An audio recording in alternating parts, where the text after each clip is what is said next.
Right, it's the 28th of November and I've decided it's time to harvest the kiwi fruits, ready or not. Here they are, my little baby kiwi fruits. They look so impressive until you realise how small they are. They're not egg-sized at all. So this is part of my kiwi harvest. I've already eaten quite a few and I did leave some on the vine. It's not short of fruit, this vine. The only problem is they're so tiny. You could just pop it in your mouth if it wasn't so furry. I have been reading up about kiwi fruits and there are other varieties which are smooth-skinned and which are meant to be this size, and that would be comfortable if it didn't have all that fur on it. But what I've also been reading is something else interesting. It's quite hard to get hold of information about kiwi fruits, but one person posted about his experiences with these skinless varieties. There are two kinds, I think, and one is called Isai, and it's the one that starts to fruit fairly soon after you've planted it, like a year or two, so you don't have to wait for a long time. And it is supposed to be self-fertile, like this Jenny is supposed to be self-fertile. But what this guy found was that it didn't produce a lot of fruit and they never got very big. Until he planted another kiwi fruit nearby. And he said, although we're told these kiwi fruits are self-fertile, self-fertile implies that they produce both male and female parts on the same flower and fertilise themselves.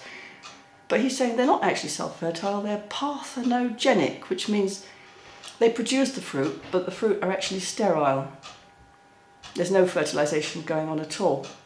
And I just wonder if that's the case for these so-called self-fertile Jenny kiwis. This is what they're like. They do have what appear to be seeds. I guess it's possible that they're not fertile seeds, that they wouldn't actually do anything. And that might be the reason why these little fruits don't grow to their proper size.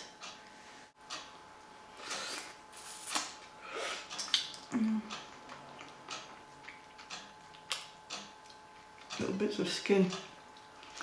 So, if that's the case, I'm thinking the logical next step would be to look for a male kiwi vine and plant it next to the one I've got and see what effect that has on the size of the fruit. The only thing is, now that the Jenny variety has become popular, it's the only one you can buy. You can't buy the female kiwi with the male graft on it. It seems to me that people have breathed a sigh of relief and given up trying to produce male kiwi vines. I have a feeling you have to graft them because you don't know when the vine grows whether it will be male or female until it flowers, and that's a few years, so it's quite a long-winded process. So here's my dilemma. I have a 10-year-old kiwi vine which is producing lots and lots of fruit, but they're not really edible in any sort of recognised sense of the word. And I have another one growing in a pot here, which I bought last spring when I thought the other one was a dud and I should start again with a fresh vine. I've let it grow quite tall. Normally they prune them in the pot. But I'm still wondering whether to plant the other one next to the first one or give up altogether. The second one is not necessarily a male, it probably isn't. It's probably another parthenogenic kind, and I have no idea what effect, if any, it will have, and it'll take a few years before I get to that point of knowing.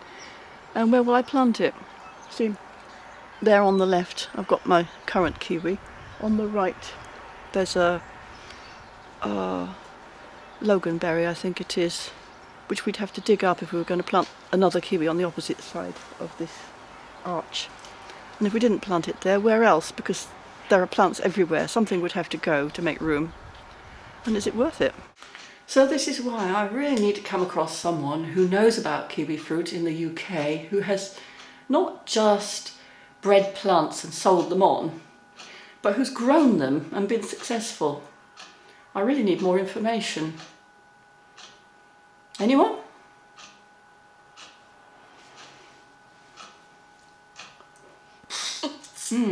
That one's right. Here. See you next time.